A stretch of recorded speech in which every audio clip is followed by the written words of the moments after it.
주말 진단하겠습니다. 대한민국이 돌아가는 모습을 보면요, 국가기구라는 게 이게 개판입니다. 한마디로 기득권 중심으로 돌아가고 예산을 낭비하고 부패하고 국민에게는 세금을 강요하고 있어요. 그리고 도박과 투기가 국민 생업이 돼가고 있습니다. 그래서 이런 세상이 용인되면요, 이 사회는요, 극소수 부패한 자들이 다수의 가난한 자를 지배하는 이 디스토피아적인 세상이 될 수밖에 없다는 겁니다. 이런 세상은 절대 용납될 수 없고 엎어야 돼요. 자, 그런데 우리가 지금 대한민국이 겪고 있는 이런 상황과 중세, 봉건 시대와 크게 다를 바가 없는 일들이 좀 있다는 겁니다. 중세 시대는 어땠습니까? 그때는요, 영주가 있었죠. 그래서 왕이나 추기경 밑에 영주가 있었고, 그가 그 어느 일정하게 넓은 지역의 땅을 지배합니다. 그래서 거기에 사는 이 주민들은 농노라고 불렀어요. 그래서 로마 때의 노예는 아니었지만 각자가 자기 집을 가지고, 물론 무너지는 오막살이였죠. 농사를 지었지만 그 모든 땅은 영주령이었어요. 영주에게 소유되었어요. 그래서 영주가 그야말로 굶어 죽지 않을 정도만 남기고 나머지는 다 가져가서 자기는 호화사치를 하면서 살았지요. 그리고 위에 상납하고요. 교황한테 상납하고 왕한테 상납하고 그랬지요. 그리고 기사들, 싸움할 기사들을 먹여 살렸지요. 그래서 한마디로 당시 농노의 삶이라는 것은 말이 로마식 노예는 아니었다고 하지만 그들은요, 천년 만년을 산다 하더라도 그 가난과 배고픔에서 벗어날 수가 없었고 인권조차도 없었어요. 그래서 영주가 화가 나면 저 농노 때려 죽이라 해도 누가 말릴 사람 하나도 없었어요.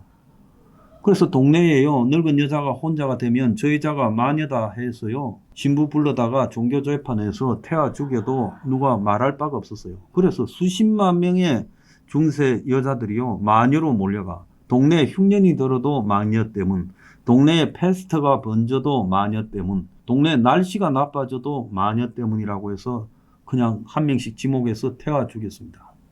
자, 이런 것이 중세 사회였어요. 영주가요, 처녀가 결혼을 하면 초약권이라 해가지고 내가 한번 데리고 자고 결혼해라, 이런 짓거리까지 했습니다.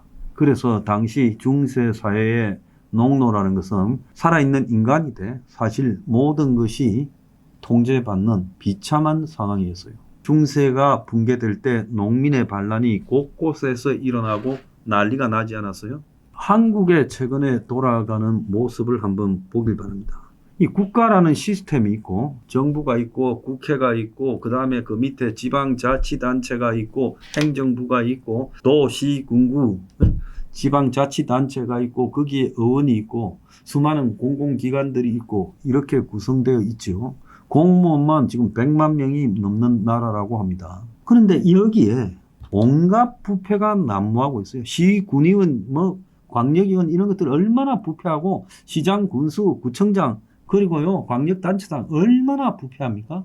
솔직히 말하면 교육감이라는 것이 존재하는 이유는 도둑질 해먹기 위해서 존재하고 있어요. 국민들은 아무 관심이 없고 무효표가 100만 표도 더 나왔는데도 교육감 선거를 없애려고 안 합니다. 교육 예산이요, 전체 지자체 예산의 한 20% 넘으니까 이 교육 예산 따서 도둑질 해먹으려고 지금 교육감 제도가 유지되고 있는 거예요. 이런 부패한 사회가 곳곳에 넘치다 보니까 선관위라는 것을 독립기구로 만들어 놓으니까 이것들이 거의 아래 위 할 것 없이 전부 부패하잖아요. 마누라 데리고 해외여행을, 비싼 여행을 수억을 써가면서 해외로 가고, 선관위 공무원들이라는 것들은 인쇄비를 얼마나 비싸게 투표용지까지 도둑질 해먹습니까? 도둑질 안 해먹었다요? 한번요 조사를 해봤어요. 수익이야기한 거 전부 도둑놈이지요. 그래서 이런 짓거리가 대한민국에 벌어지고 있고, 선관위만 그런 게 아니라 곳곳이요 전부 예산 낭비와 도둑질로 넘쳐나고 있다는 거예요. 이게요 좌우정권 할 것 없이 계속되어 가고 가면 갈수록 이런 부패가요 더 커지고 있어요.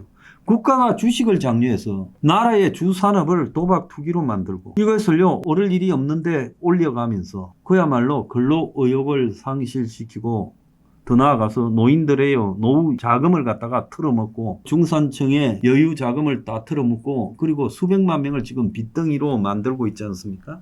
이걸 국가가 장려해요. 말로는 머니무브를 했는데 집값은 집값대로 올라가고 월세 전세대로 올라가요. 뭘 머니무브 했어요?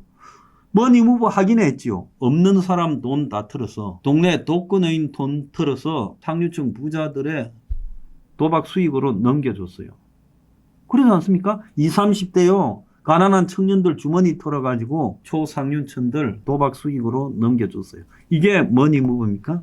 그런데 이런 엄연한 한마디로 국가가 해서 안 될 일들을 하고 있어요. 국가가요, 근로를 장려하고 땀의 가치를 장려하고 성실을 장려하고 저축을 장려해. 그게 국가잖아요. 그러니까 그 저축한 돈이요, 기업의 자본으로 들어가고. 그래서 경제가 선순환, 고용을 하고 그리고 소비를 하고 이렇게 돌아가야 되는 거 아닙니까? 그런데 이제 주식 도박의 맛을 한번 본 사람들이 정상적인 생활로 돌아갈 수 있을 거라고 봐요.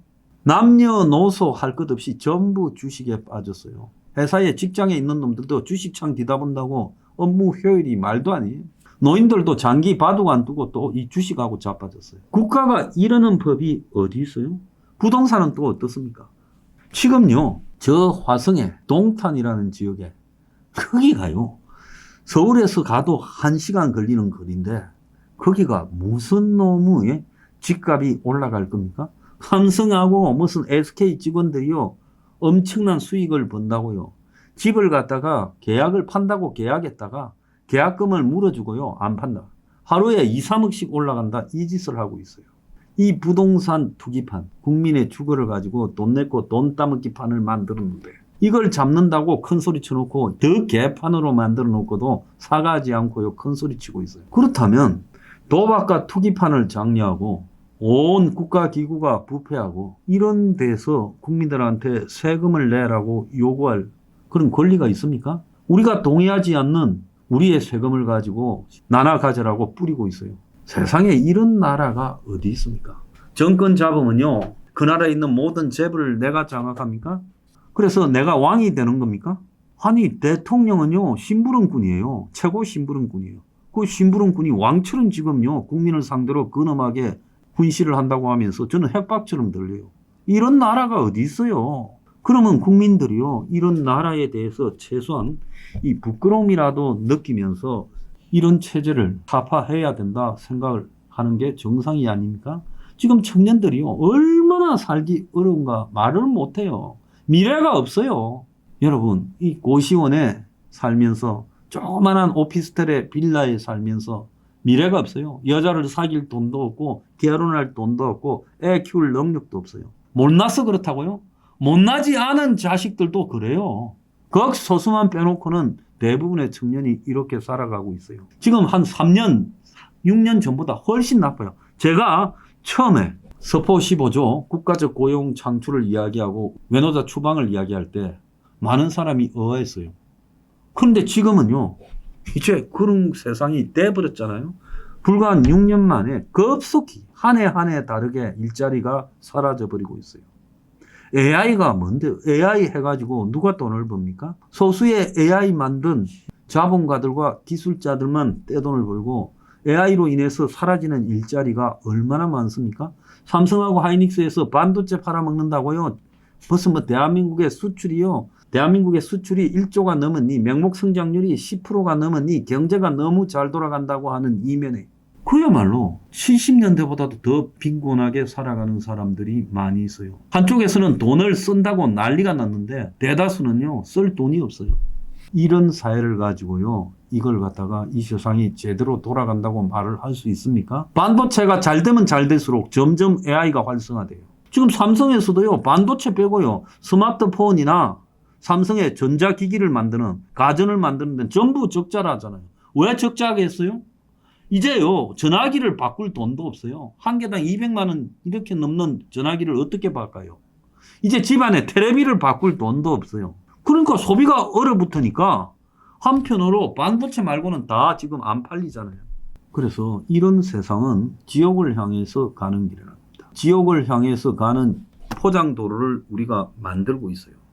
과거에는요, 지옥을 가는 길이 울퉁불퉁하고 조그만 길이었는데 이제 널찍한 지옥 가는 고속도로를 만들고 있어요. 이게 정상이라고 할 수 있습니까? 그래서 국가는요, 국민을 위해서 존재하는 것이고 국민의 의무에 대해서 국가는 청렴할 예산 낭비를 하지 않을, 그리고 국민의 삶을 개선시킬 의무가 있는 거예요. 그런데요, 기득권의 삶만 개선시키고 대다수는 거지꼴로 만들고 청년들에게 미래를 앗아가버린 이런 것을 우리가 국가라고 복종해야 됩니까? 저는요, 좋은 말로 이 세상이 이 투표에서 개선될 거라고 생각 안 합니다. 대중들이 전부 들고 일어나야 된다고 저는 생각합니다. 그래서 그 분노가 거리를 메우고요, 충격적인 일이 벌어져야 이 세상이 비로소 바뀔 거라고 생각합니다. 민주주의요? 자본주의요? 당신들이 보고 있는 거는요, 민주주의, 자본주의가 아니라 지옥에 가는 길을 보고 있습니다.